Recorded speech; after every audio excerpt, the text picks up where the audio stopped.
Hey guys, it's Kiara, and in this lesson we'll be talking about everything that we didn't cover in previous chapters. So in this case, we'll be talking about artboards, non-linear workflows, and linear workflows. Really to help you set up a very efficient workflow, so you can get from the sketching phase of the logo all the way to actually finishing the logo much faster. And even organizing your files in a way just to keep it clean and again, very efficient. So let's dive right in through the artboards. So when you went to File, New, and you got to create a new document, you actually got to choose the size of the artboard. So in this case, we had a 1000 pixels by 1000 pixels. But in many cases, we actually want to expand that artboard so we can actually include more variations of a logo or just change it to fit the size of a business card. So in this case, you can just go over to the artboard tool, Shift C, and we can stretch it out. We can stretch it out just by going to the very corners of it. And we can actually change the size of it after we already created the document and set the height and width. So in this case, this became our new artboard. So if we go to File and Save, it's going to save this entire document as is. We don't have to worry about if anything is going to get misplaced or rearranged. As an Illustrator file, it's always going to open like this. And if we go to File for Save for Web, it's going to save this entire artboard as is, because we already set the dimensions of it. But in many cases, we actually want to have a separate artboard for the logo, a separate artboard for the business cards, a separate logo for the letterhead, and it's all going to be in different sizes when we're actually saving it out as PNGs. So it's useful to have different documents with different widths and heights so we can actually rearrange the logo and the graphics and the text to fit accordingly. But having multiple documents, you have to tab in, tab out, switch tabs, have 5 different Illustrator files just for one client, can get kind of messy. So in this case, we have the artboard tool. So again, we can go to the artboard tool and we can actually create new documents within the existing document. So in this case, we're just creating multiple artboards. So I can create another artboard. Let's just do this business card size. And I'm just going to bring in this graphic as an example of what we would do as a business card. And I'm just going to add the colors on it.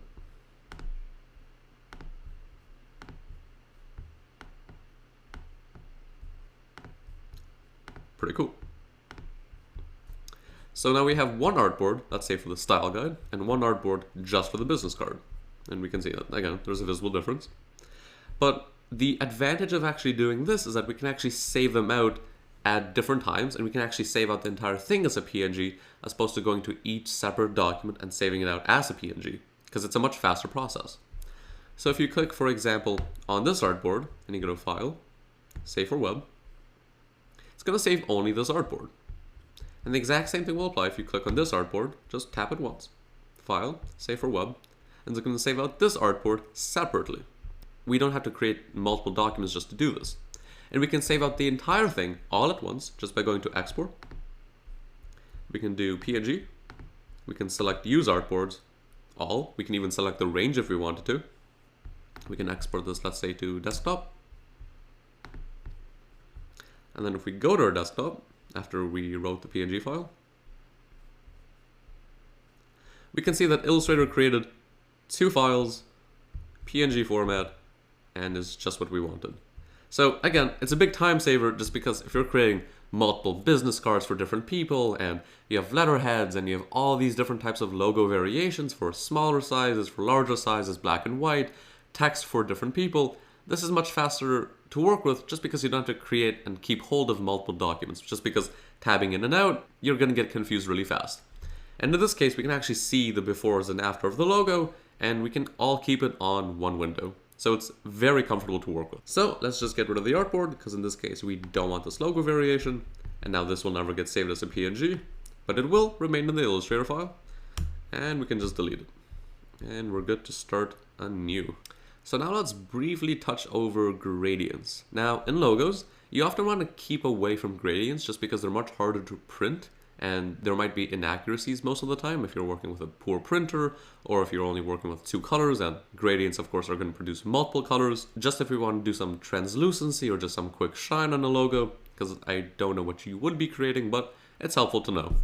So gradients work in the same way that you need to create 2 swatches, the beginning of the gradient and the end of the gradient. You can apply it to any existing shape. And we have this middle button right below the fill, just to signify when we are creating a gradient. And if you're not creating a gradient, it would be of course on the fill option. So let's just say we want to take this blue and we want to add it to our swatch. So we're going to do new swatch. And then we want to take this existing blue and just, give it a darker color. Something like this would work. Okay. And we do, again, new swatch. So we have the two swatches that we're going to use from the beginning and end. So now we want to go over to this black and white little icon, which signifies gradient. We're going to click it. And our logo is going to become black and white as a gradient. But we want to replace this one node and this other node with the colors that we created. So I'm just going to open up this little swatches panel, and I'm just going to drag it in. And I'm going to do the exact same thing for the other swatch. Perfect. But we don't really want the white and black, so we can just click and you just drag it below. Click and drag below. Whoops. Selected the wrong gradient. Click and drag below. Click and drag below. And then you can click, and instead of dragging below, just drag it all the way to the end and all the way to the end. And we just created a gradient in 2 simple steps. But there's not always the case that we want the gradient to start and end from here. Sometimes we want to go from a diagonal, or we want it to start and end faster. So we can click G on our keyboard, and we're going to get this line. And this line signifies where our gradient starts and where our gradient ends. We can actually take and drag it wherever we want. And the gradient is going to change live. And we can make this a bit shorter, make the conversion much faster, or even take it and we can rotate it. And it's very easy to play with, and if you're creating a logo, this might be a cool effect if you're just creating some kind of quick shine and the logo isn't going to get printed. This is actually a really cool effect. And then once you create this gradient and you're no longer going to be touching this, you can go to, again, the swatches panel, create a new swatch. This is going to be a gradient. And then if you go over to another box, you can apply the same gradient, and you can do the exact same changes just by clicking G and dragging it in, dragging it out, or even changing the rotation. And another quick tip, you don't exactly have to do linear all the time. You can do radial as well, and it'll just go from the center and spin out. And the exact same colors apply. So cool, gradients are pretty cool to work with. So now on to the bulk of this lesson, and that's linear workflow versus non-linear workflow. And usually, when you're designing, you won't even notice which workflow you're using until you get to the point where you want to go back 20 steps, and either you can or you can't. So let's just demo this really quickly, just so we understand the difference, and then we'll use it in practical situations, just so you can always keep an eye out on how you're using it, and always making sure that you're staying non-linear as long as possible. So, linear. So we have a cube, we apply a stroke to the cube, but we can always go back to the stroke and remove it, and we go back to the previous step. But then let's say we want to take the cube and we want to change some of its size, and we just want to start playing around with it. So in this case, we take the cube, we expand it, we change it up as much as we want, but 20 steps later, we realize that we don't exactly want the cube's stroke to be, 20 points. So we go back, but we realize the cube has no stroke. And that's because if we take the cube and just drag it down, we see that the cube and the stroke are completely separate things. And even if we click the stroke, we can't even change it because it's just considered to be one big object. And if we want to change the size of it, maybe we can try just to click the actual stroke and shrink it down. But that won't work because it's already on top of each other. We can go back, we can send it to back. It's already not looking that great just because the cube now became actually larger than the original size. And we see that we're running into a lot of issues just because we can't go back a step. And if you're just, a step forward and you want to go a step back, you can always do Command Z and you can go back in history. But imagine you're 2 hours into a logo and the client says that he wants all of these strokes to be 2 points thinner. You might have to actually go back and manually do it, or just redo the entire logo, just because it's getting to such a complicated point that redoing it or even changing it manually might not even be accurate. And you're basically out of 3 hours just because you have to redo the entire process, just because you didn't keep it non-linear. But in this case, we have a green cube, we have a green cube with a stroke, and we keep the green cube with the stroke, but we can actually go back to the stroke properties and change it to be outer or inner. And even if we go 40 steps into the future, we can still change this property without having to redo the entire thing. We can go and change the stroke width to be thinner. We can take a singular point and we can stretch it out. And that stroke will still apply to that point. And again, you're saving a lot of time just because you can always go back 50 steps into the future, change a property, and then in the present day or the present time, you're still keeping that stroke how you changed it 50 steps earlier. So you're not limited to go step by step by step, knowing that you can never go back. With a non-linear workflow, if you change something, you can always go back and rechange it. And that's a really healthy practice to adopt. So keep in mind when you're doing this, just so you can avoid trouble in the future. If you know that's some kind of property that you're changing, a color or the width of a triangle or the roundness of a triangle, that it doesn't get rasterized or expanded to the point where you can no longer change it. So let's actually go over to this little blend property we have and see this in motion. Right now we have a blend property just applied to these two cubes, and it's creating multiple cubes in between. I think we have like 5 created in between that just create a color closer and closer and closer to the other cube. So this is creating this gradient, but instead of having a color just go through a rectangle, these are individual shapes. But watch what happens when I take this cube and I drag it a bit up. You can see that the cubes in between adjust automatically, and we don't have to go to each cube, go to our number pad and just click 1 so it goes up a bit higher, and just do that for every single cube. Here it's all done for us. So I can take this cube, drag it to the right, we see that all the cubes expand. You can drag it even lower, just so you can see that these are all individual cubes, and that this is all happening however we change it to. And we don't have to go back and do this all manually. Illustrator is keeping in mind that this is non-linear, and it's just going to change however we want. And it even applies to color properties. If we want it to be, let's say, blue, the transition is going to change automatically. And this is a really good example of a non-linear workflow. But let's say, let's just go back a few steps. Let's say that we want to change this cube's color, but instead of doing it through this process, we want to do it manually. So we click on this cube, or this entire object, and we do Object, Expand. And every single one of these things turn it to its own domain. And we can click this cube, turn it a bit darker, just for our liking. We say okay. We do the logo, we go 40 minutes later, and we realize that this color down here should be, let's say, blue. If we change this to blue, nothing's gonna change. And that's a big problem on a larger scale, because you'd have to go back and redo every single one of these processes. And we can actually recreate this again just by going to these two cubes, selecting them, going to blend, blend options, specified steps, let's just say 3, and then object, blend, make. And then in this case again, we stay non-linear. And if we change this little guy to blue, everything changes for us. So it's a good method to practice, and we can see how quickly we could have saved time if we just did it this way, as opposed to going to each one of these cubes, choosing a blue color, and going slightly lighter, hoping that it might just reach the yellow and be accurate, which in most cases it probably won't be. So keep this in mind. It's a healthy practice to adopt. And as a quick tip as well, if you are going to linear, you may as well just make a duplicate copy of whatever you have at that point that's non-linear. So I can have this logo, for example, Command C. I can just create a quick new artboard, and I can just paste it in here. So if I ever want to go back in the past and just see for reference, or even just go back and, nab a little part of this, we can always go back and do that, just because we have a copy of the logo. That way, if we mess this logo up to a point where we want to go back and we can't, we always have a version of it that is changeable and pretty easy to work with. So keep that in mind and utilize the artboards for the better.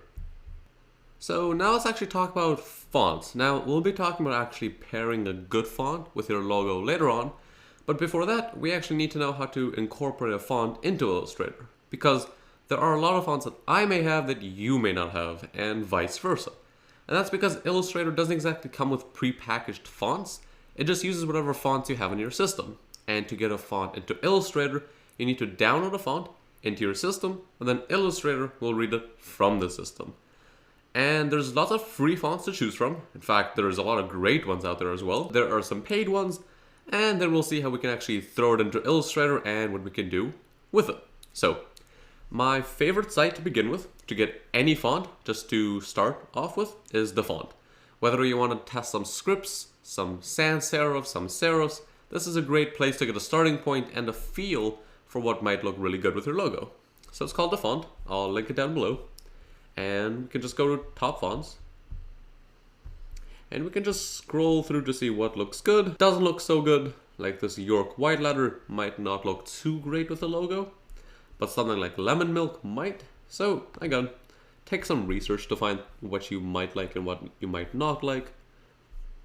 We can go through Bebas, Luna, Keep Calm, Blacklisted. And there's lots to choose from. I'm starting to like these type of fonts, so I can go to themes and then select something from that particular theme. So we can go like sans serif, and we get lots more from the same category. So let's say you like Roboto, you can download it. Then all you have to do is insert it into your system. On Windows, you're just gonna search for fonts and you're gonna throw it in there. On a Mac, you're just gonna search for font book. This should pop up. You're gonna unzip that file, it should automatically open. And you're just gonna drag all the TTFs and any OTFs just into this folder. It should do it automatically. And it does, which is perfect. So I'm gonna close all that down. Illustrator is gonna load up. And if we click T on our keyboard, we'll have the typography tool pop up over here, the type tool. We can click anywhere, and let's just type out logo core. And we're gonna make this a bit larger. So that was the default font that we previously used. So I'm just gonna click T, Command A, and in the character menu, I'm just gonna type in Roboto. And we have it right here. So let's actually try Roboto Bold, and that looks wonderful. But in this case, we actually want to make the letters a bit closer to each other. They're a bit spaced out. So all the options, when we actually click on the logo, or sorry, my bad, the actual type, we can get all the options from here. And opacity just decreases the transparency. In this case, the character menu will actually start playing with the actual individual characters. So in this case, we want to set the tracking, and we don't want the tracking to be 50, which is just the space between the letters. We want to bring it into somewhat of a -35. And that looks really good. And we can increase it up. We can select the type tool again, highlight the logo part. Let's make it bold, which it already was. That means we have to take the core and let's make it light. And there we go. We have logo core. That actually looks really good already. So right now, again, like we talked about before, we are in the non-linear workflow because we can go back and change it all to be bold, change the size of it, change the actual type to logo face or logo time, but in this case, logo core, and it'll change on the go. But if we go to the actual logo and we do edit, or sorry, my bad, object, expand, and we expand the object and we expand the fill, then we can no longer go back and actually type anything out because this entire type and these entire letters just got turned into actual objects, something that you would be creating with a pen tool. And if you click on here, you see that the O is created out of these points, and same goes with the L and the G. So the disadvantage of doing this is that you can't go back and retype something, but in this case you can actually go into each letter. We can take the L, for example, and just really cut it short. And now we have the modified L.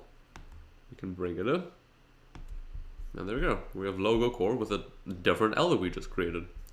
We can do the exact same thing for the G. Let's say we don't like how the G looks here.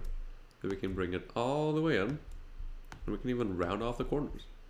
So we have complete control over how each character looks and even the positions. And yeah, you have much more control, but at the same time, you can't go back and change what you actually expanded. But you can, of course, go back and just make it a different color. It's like a very dark blue. And the changes will remain the same.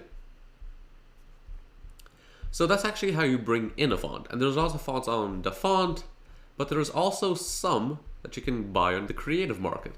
And the advantage of doing this is that sometimes the fonts are better developed. They're more unique, so you won't even find them across other logos that already use them. And you also get commercial licenses, because with some of these logos on the font, let's just see if this one has it. No, this one doesn't have it. But in some cases, they are meant for only personal use. So they're fine if you're doing a poster for yourself, or you're just trying out a logo for yourself.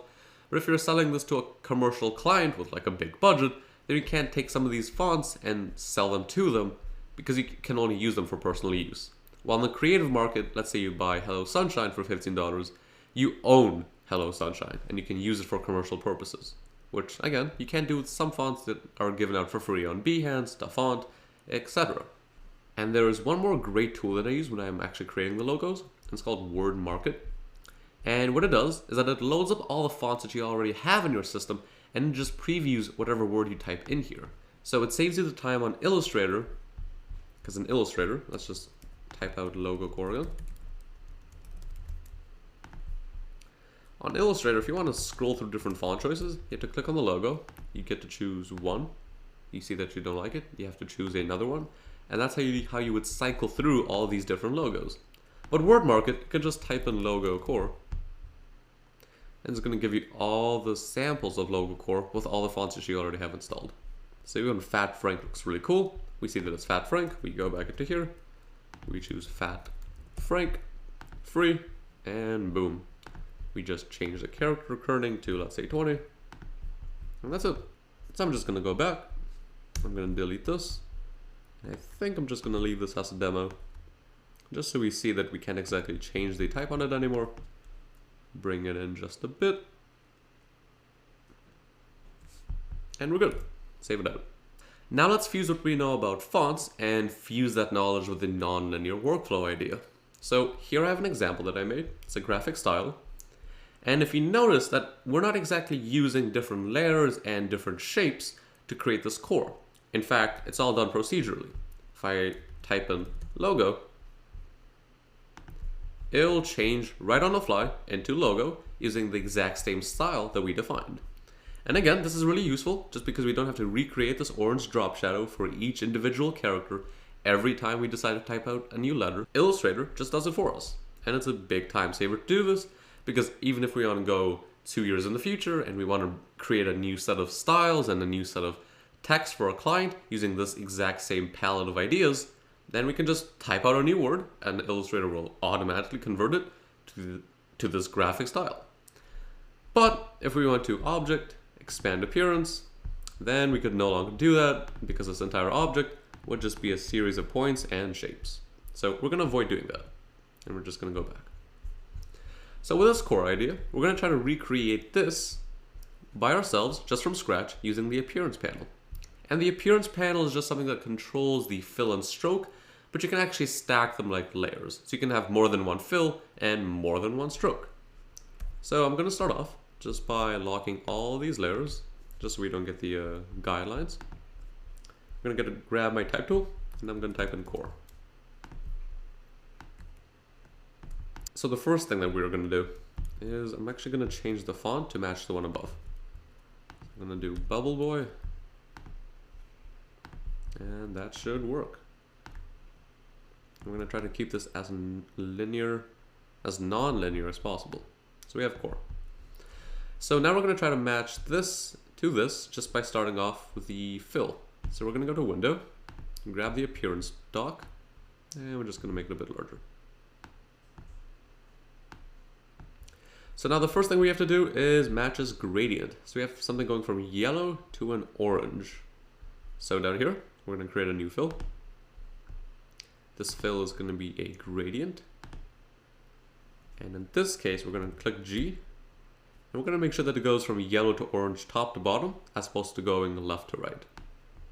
So something like this should work. We're going to have to flip it, so the other way around. Top to bottom, and that looks pretty good. Except the orange looks a bit too strong, so I'm just going to drag it down.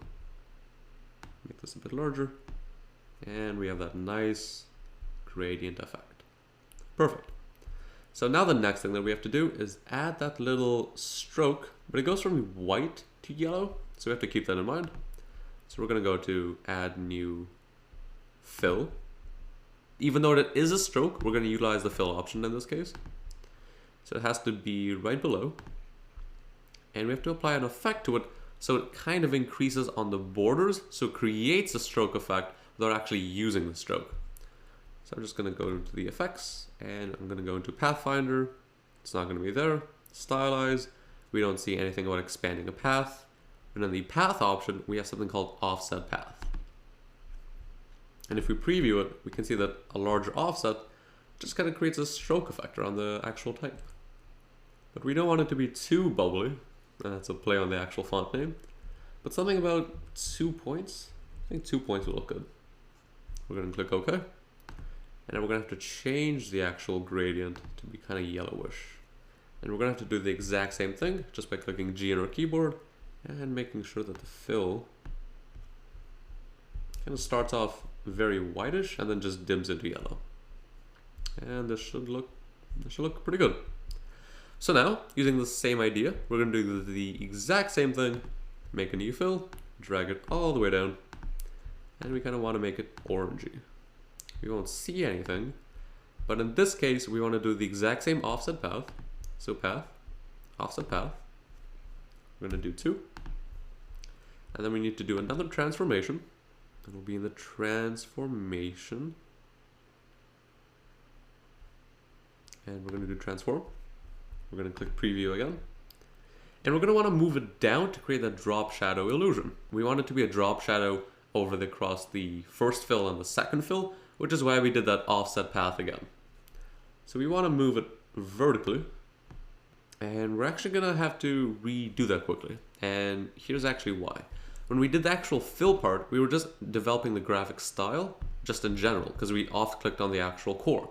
But when we're actually doing this and we want to see the changes, you have to make sure that you don't off-click on the actual text part. Otherwise, you're just creating a graphic style in general, as opposed to applying it directly onto the typeface.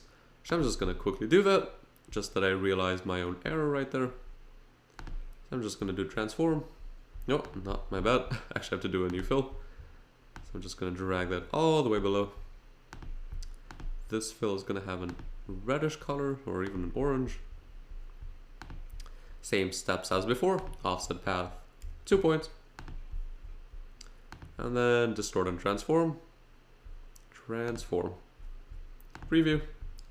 And we're going to move it vertically. And that should work. Okay. So now after this, we actually see that there's a drop shadow.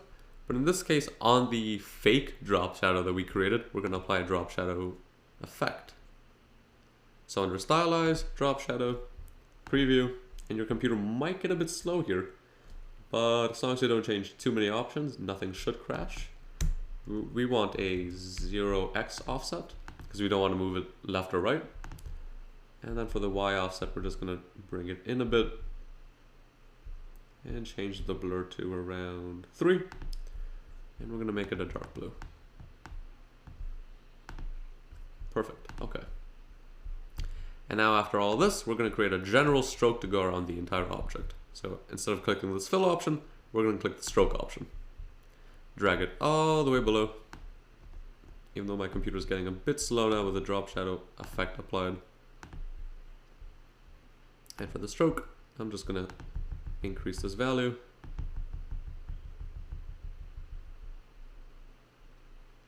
Change it to a darkish blue. And we're going to do a transform again. Preview. And just move it down just a bit.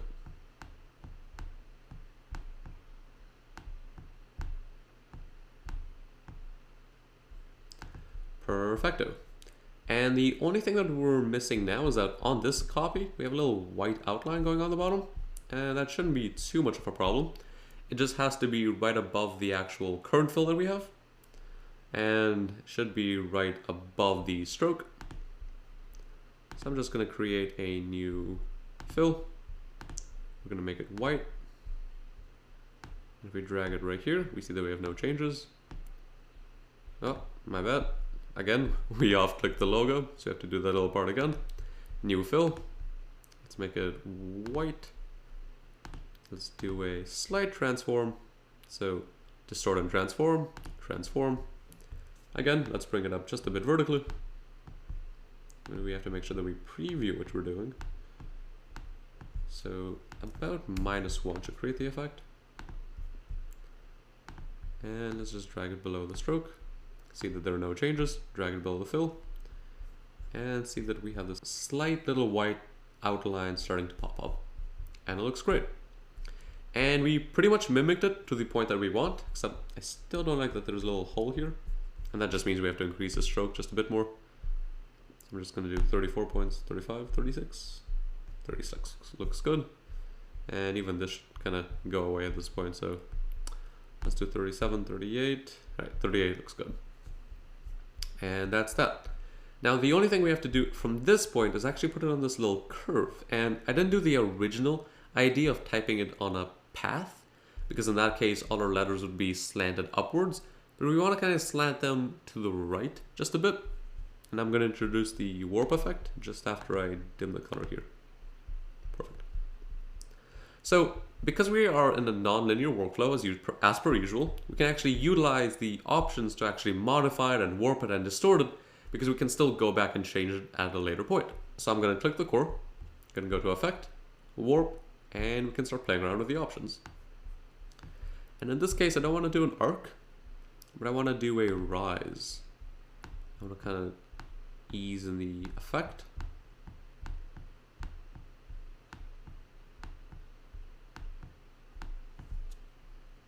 I'm even going to play around with a different type of style.